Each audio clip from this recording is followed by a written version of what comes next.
सर्व संत, सर्व ग्रंथ, सर्व वाङ्मय एकच गोष्ट सांगत असते, परत परत सांगत असते, वेगवेगळ्या काळामध्ये वेगवेगळ्या शब्दांमध्ये सांगत असते. मात्र त्याचा मूलार्थ, भावार्थ, दोन ओळींमधला अर्थ हा एकच असतो. तो कधीही बदलत नाही. कारण सत्य हे त्रिकाला बाधित आहे. हा मूलभूत सिद्धांत आपण विसरता कामा नये.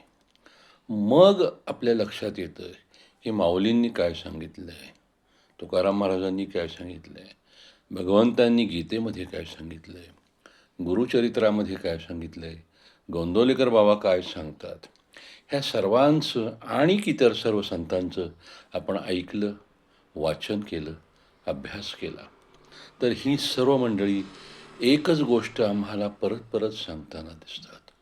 उपासना करा, नामस्मरण करा, आपली श्रद्धा दृढ हे ठेवा, निष्ठा हलून देऊ नका, मनाचा अचल भाव असावा. हे सर्व आपण लक्षात घेऊन त्याचा अभ्यास करत पुढे गेलं पाहिजे. कारण निष्ठा, अचल भाव हेच आम्हाला पुढे घेऊन जाणार.